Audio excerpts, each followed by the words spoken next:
Hey guys, how y'all doing today? My name is Franchise Fanatic and welcome back to the channel. And today for you guys is another Marvel movie review. No, I know I haven't said that in a long time. It's, if you guys have noticed, fellow astute watchers of my channel have seen that a while ago I started my MCU review. I decided, hey, I'm going to start with Iron Man. I'm going to end with whatever's the latest current thing. I'm going to watch all the movies, all the shows, anything that's MCU canon that I own.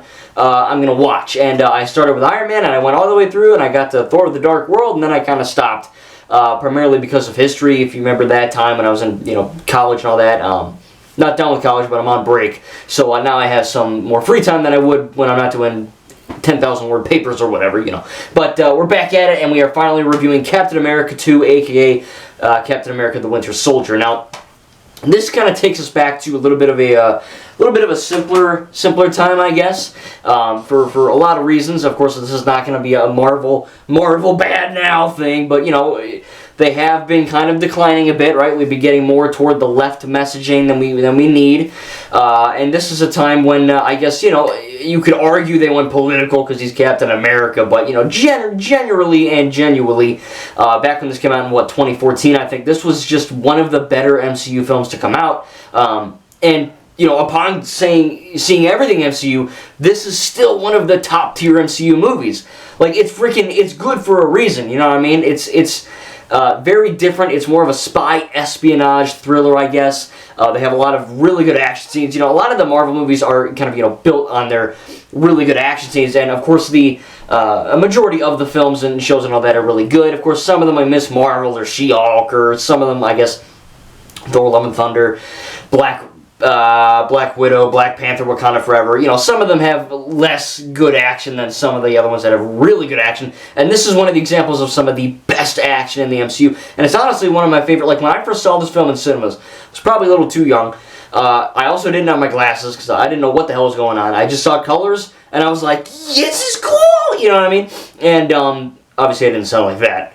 This is amazing, But this was about a year after the Lego Marvel game, so Lego Marvel Superheroes is what got me into Marvel just in general, when that came out in 2013. And this game really kind of was like, okay, that game really got me into this just everything Marvel. I was like, oh, there's an MCU? Cool, let's watch that. And then this one came out, and it just freaking blew my mind. And it still blew my mind last night when I watched it. I mean, the acting's obviously MCU. It's obviously going to be good. The writing is good. Of course, I can't say like always, but this one's good. The action, though, while we're on that topic, it's outstanding. I mean, you got the Nick Fury thing with the machine gun, whatever, on the street. You got the highway fight with Captain America versus the Winter Soldier. That knife fight is outstanding. The choreography is amazing. The music is amazing. The way they kind of stop playing music to hit on certain beats is really good. Of course, the Winter Soldier versus Black Widow fight's good on the highway. You got the intro to this, when they're on the, what is it, like the Maluja or whatever, I don't know. It's the effing ship they're on in the beginning. Captain America, because, before this film, he was in, of course, the first Avenger, where the first film he's in, and then he was in the Avengers 1. And in Captain America: The First Avenger, he was, throwing the shield and he was punching and all that, but it was an alright film. You could probably go watch my review on that. I don't hate it. It's not my favorite, but it's good. Avengers is obviously fantastic. It's one of the best Marvel movies of all time. And he's good in that. Obviously it's the Avengers, so you can't just focus on Captain America all the time. This film, when I first saw that scene on the boat, or the ship yacht, whatever, and I saw it last night again. I've seen this movie a few times.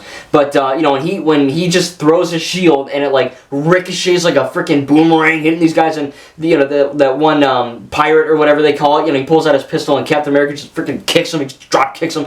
And, obviously, there was some CGI, you can tell, it's a bit blurry, but it's not really that bad. But he goes yeeting off the effing thing, he just folds in like a house of cards, crazy. Of course, the whole fight scene is just fantastic. It shows the brutality of Captain America. Because, a lot of the times Captain America is kind of seen as this Boy Scout. Oh, he can do no wrong. He's like the Marvel version of Superman.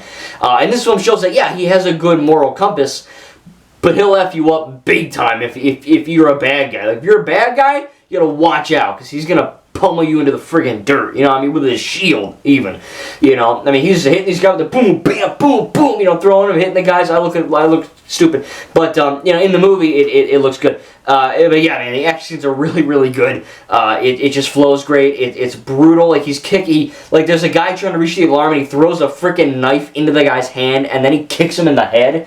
I mean, it's a violent film, and this was, obviously, I'm not saying it's good because it's violent, but this was a time when, you know, the Marvel movies, they didn't have this type of action, is what I'm trying to say. You know what I mean? Like, they didn't have this. They had, like, you know, Thor had his hammer, he's throwing his hammer, Iron Man had the repulsor beams, and Captain America 1 had some fist fighting, but this one had a lot of good fist fights, a lot of intense gunplay, and it just felt modern. You know what I mean? Like, Captain America 1 was set during World War II.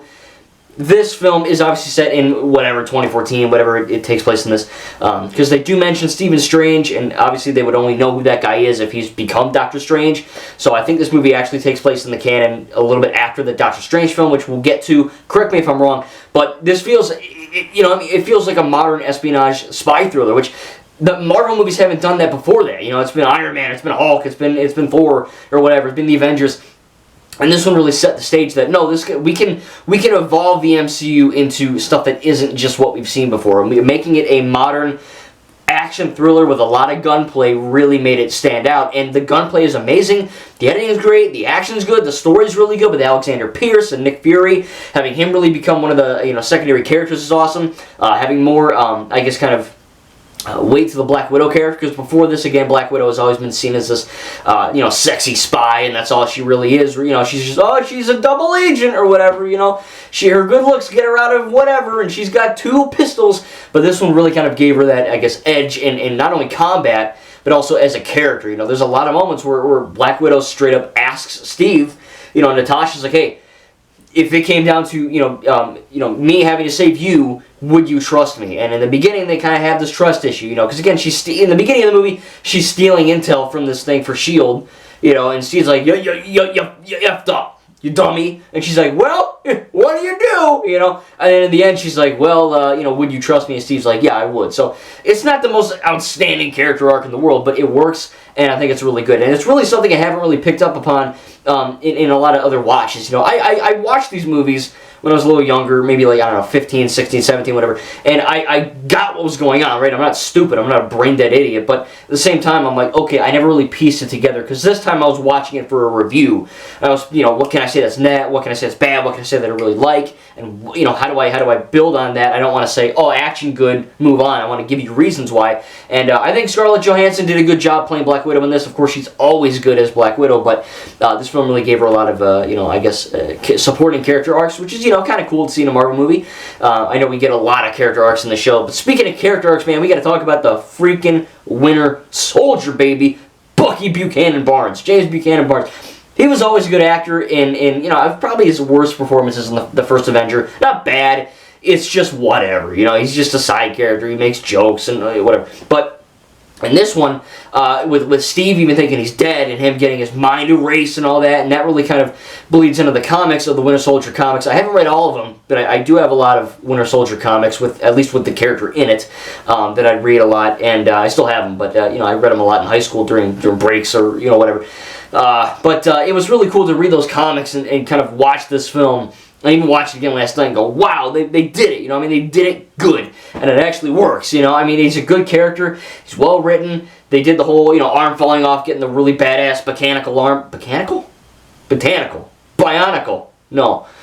Mechanical, there you go, the mechanical arm thing, you know, it's a B word, I don't know, whatever, not a biopsy, I don't know, it's a cool arm, alright, it's a cool arm, but I think that's really cool. You know, him using all the guns, and he's got the Uzi or whatever in the back. He's got the awesome assault rifle. He's got the knife. I mean, he's a killer. You know what I mean? And it's crazy now that we're looking back at this, you know, seeing where Bucky started in the first Avenger, where he is in this film.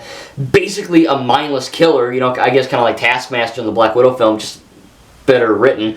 And then it's like, okay, you know, he kind of like, hey, I remember Steve, I remember this guy. Somehow I effing know this guy. And Pierce is like, all right, wipe his memory. We're gonna start all over again. Gotta do blank slate.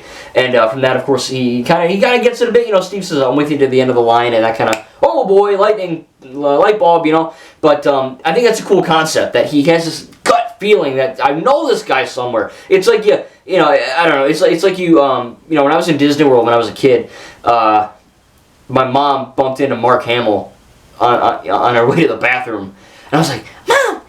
No, I didn't. Wait, hang on. I was like, Mother, do you know who you bumped into? I was like age 6, and she was like, How? I don't know why she sounds like Marge. And I was like, that's Mark Hamill, Mother. And she was like, you know what I mean? You know, it was like that. And she doesn't sound like that. But yeah, it was cool. You know, it's like that. You bump into a guy and you're like, I think I know that guy from somewhere. I think I know that girl from somewhere. You know, and that's the kind of thing that you know, Bucky did. He's like, I know this guy somehow. And of course, that kind of feeds into the character arc at the end when it finally clicks. And he kind of understands what's going on. But yeah, man, good action, good character arcs. As far as negatives, I mean, it's one of those MCU movies that it's so freaking fun to watch.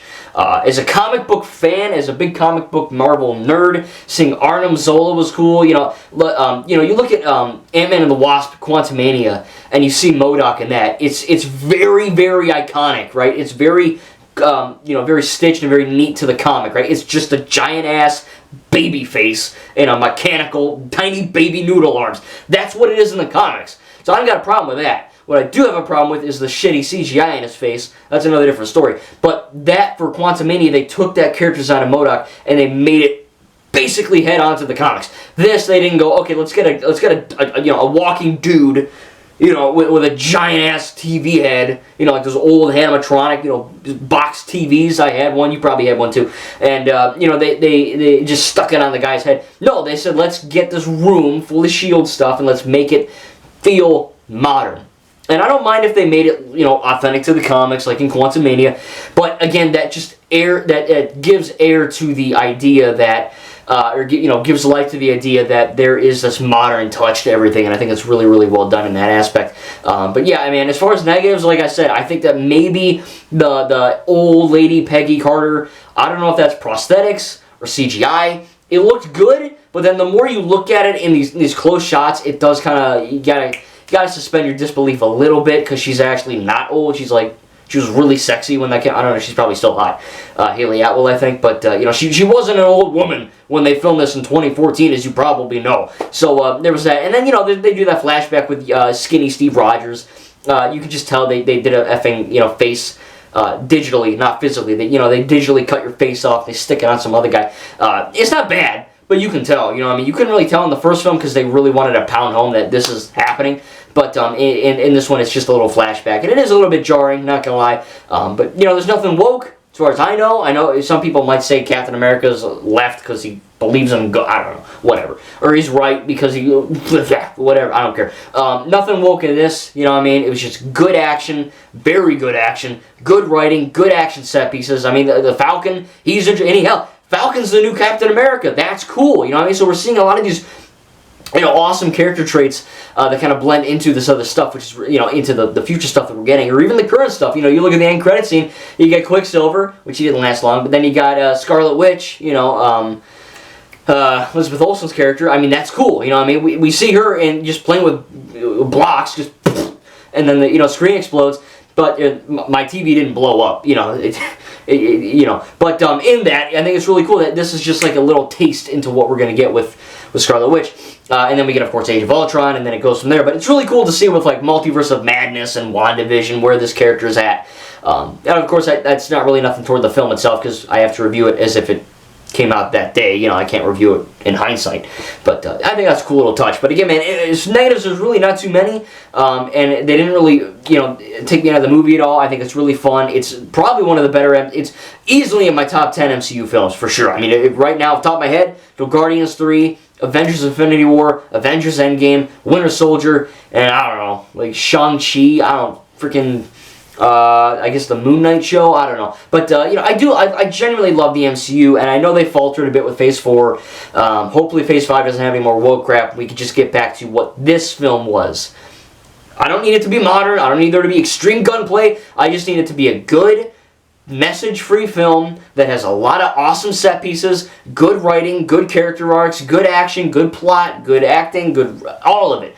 You know what I mean? It's very, very well made, and you know, Anthony and Joe Russo, for their debut MCU film, did a damn good job, man. Everything fits, everything works, and it really makes Captain America a lot of people had this feeling when the first Avenger came out, like, oh, he's kind of the most boring Avenger. And then that went to Thor, of course, and we'll get to that in a while here. But, you know, when Captain America starts throwing that, when he threw that knife and kicked that guy in the head, I said, this guy's more brutal than ever. And he just got more interesting, you know what I mean? Like, he's having these issues with trusting and all that, and he's kind of catching up to the modern times. And I think it's really cool concepts in there. Again, Falcon's a good character. I think it's really cool how they kind of tease it, and then in the end he's got the mechanical wings or whatever. They fold out like that, and he goes, you know, shooting his machine guns or whatever at the guys. I mean, it's great stuff. You know what I mean? It's Marvel at its best. And again, there is a reason why people love it so much, because it's just such a good, you know, well-made film. Again, it's easily one of my favorite MCU films. And as far as negatives, besides like those 1 or 2 CGI things that I mentioned, there really aren't a whole lot. So I'm going to give Captain America the Winter Soldier an A. I think it is well deserving of that A. It is by far, at least in my opinion, and I know maybe even yours, a lot of people think this, it is one of the better MCU films by far, just in general. It's just freaking awesome, man. It's insane. And the next one I will be reviewing is Avengers Age of Ultron. I'm taking a little bit of a break, and don't get scared, I'm not going to take another year. I'm taking about 2 days. Ninjago Dragons Rising just released on June 1st, which is today at the time of posting this. You know, I'm going to take 2 days. I'm going to watch 5 one day, 5 the next, review that, and then I'm going to go dive right back in to Avengers Age of Ultron. Then you got Ant-Man, you get Guardians of the Galaxy, so I am going back into my MCU review. Trust me, I missed watching this, you know what I mean? Phase 4 kind of took me out of it a bit, because I just didn't want any stupid woke stuff. I was like, this is, you know what I mean, just, I want good writing again, you know what I mean? I want good acting again, I want good CGI again. And this film reminded me that, yeah, the MCU is pretty effing cool. So, yeah, man, I cannot wait to dive back into the MCU as we go further into these reviews. Comment in the comments down below what you thought about Captain America, the Winter Soldier. Again, it's been a while. This actually might be my first time watching it with my glasses on. I don't remember watching it a second, you know, before this with my glasses. I know it's been a few years, but it was cool, you know what I mean, to see the people that aren't blobs and whatever, you know, so that was cool. But again, man, I loved it. It's by far one of my favorite Marvel films of all time. I just love it so much, man. The action, the writing, the set pieces, the plot. It's all outstanding, and I can't wait to see what I think about Avengers Age of Ultron in a few days here. But again, I'm going to be reviewing Ninjago Dragons Rising first. I got more LEGO Star Wars gameplay. I got LEGO Dreams reactions. I got a whole bunch of cool stuff. So if you want to subscribe to my channel, please make sure to do so. It helps me out a lot. I'm trying to get to 2,000, and I'm also, you know, very gracious and grateful if you guys leave a like. And again, comment down below what you thought about the Winter Soldier. Can't wait to do more of these awesome reviews. Thank you guys, and we'll see you in the next video.